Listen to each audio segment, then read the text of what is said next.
So come on out, come on out. So come on. What we need is a long-term training in the virtue called chastity. Oh man, do we ever have to rehabilitate this word? This word has been so maligned, so rejected, so put down. We hear the word chastity and we think just one big no.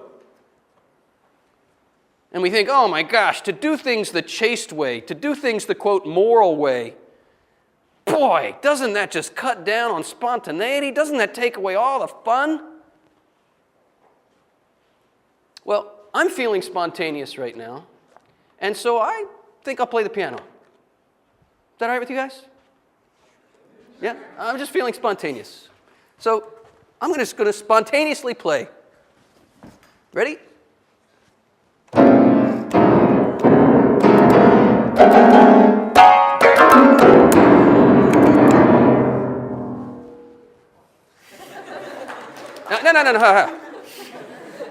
You hypocrites.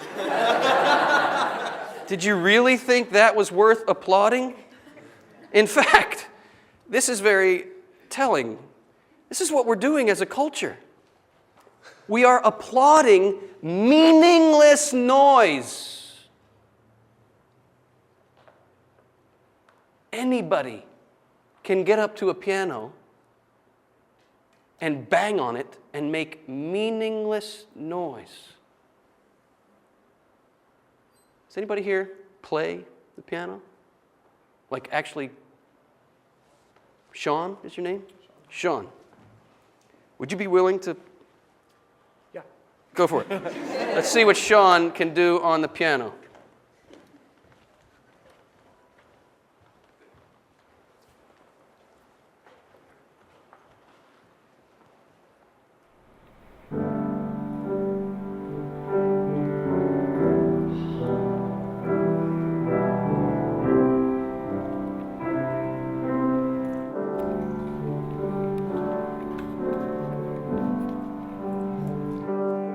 Keep going, brother.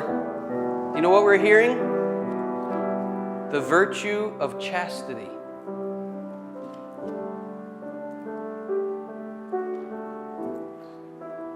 Sean, I imagine you've taken some lessons, huh? I imagine there are times when you were taking your lessons that, I don't know, maybe your friends were outside playing and you wish you could have gone and played, but you had to discipline yourself, right? You had to make some sacrifices, right? Definitely.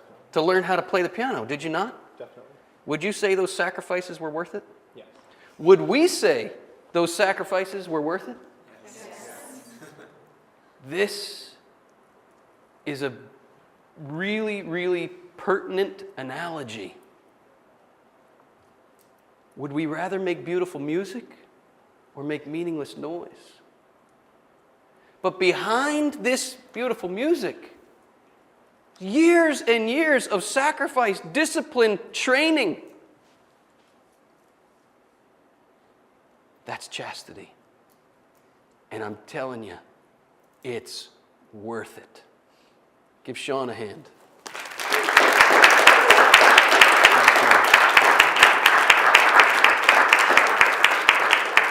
Now you might be saying to yourself, oh, Christopher, how am I ever going to get there? I mean, I'm seeing what you're saying here, and so much of what I've been doing is just meaningless noise. What do I do? Anybody, any human being with 2 minutes of instruction can do this.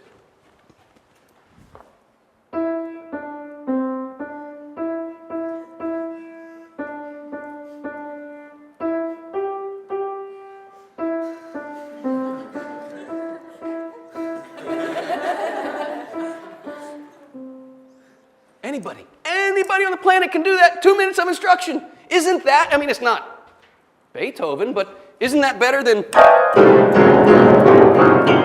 Yes? Okay, so maybe you're not a concert pianist. But even the concert pianist started with Mary Had a Little Lamb.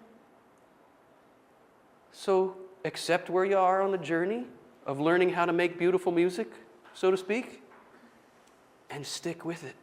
Stay with it. Chastity is not merely refusing to bang on the keyboard, as if it's just a negation of the piano. You know, a lot of people abstain from sex for all the wrong reasons. If chastity is to be authentic chastity, look at the top of page 20 here. The truly chaste person exercises self-control in sexual matters not out of a negativity towards sex, but out of deep love for the incomparable value of the body and sex, in order to protect this glorious treasure of sexuality. In other words, the chaste person abstains from that temptation to bang on the piano, not because the piano's bad, but to learn instead how to make beautiful music, which demands refraining from the meaningless noise. This is an apprenticeship. It's a lifelong journey. Nobody can ever say, I've arrived, I'm totally chaste, I'm totally pure. No, it's an ongoing journey of learning how to integrate the sexual value of the human being with the true dignity of the human being. Look at the way John Paul II puts it. 3a. The essence of chastity consists in quickness to reject sex because it's bad, tainted, dirty, and evil. Do I hear an amen? No! Oh. No. Look at what it is. The essence of chastity consists not in a quickness to reject sexuality, but in quickness to affirm the value of the person in every situation. And in raising to this value of the person all the reactions we have in our heart to the person's body and sexuality. Let me make this more practical or more applicable in our everyday lives.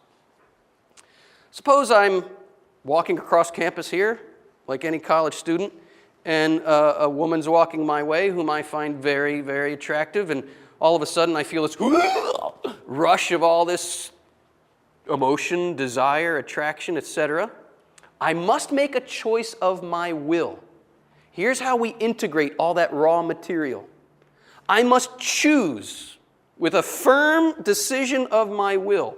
I am not going to treat her in my mind or my heart as a thing for my pleasure. I'm going to say no to banging on the piano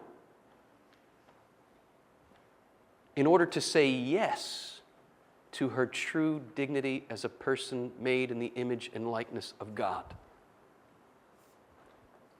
And so I've come up with all kinds of quick little prayers in my heart to deal with these temptations. We're always going to have these temptations to treat other persons as objects. The fancy word in theology is called concupiscence. Concupiscence refers to the disordering of our desires that happened with original sin. And the virtue of chastity is the virtue that untwists all that's gotten twisted up by sin. Concupiscence twists it all up. Chastity untwists it. And so I'm walking across the campus. Here's the woman. I must choose. I'm not going to treat you as an object. And then I'll say to myself, you are a person made in the image and likeness of God, never to be looked on as a thing for my pleasure. And then I might even pray a prayer that goes like this. Lord, I thank you for the beauty of this person. Lord, I thank you for the gift of my own sexual attraction. But I recognize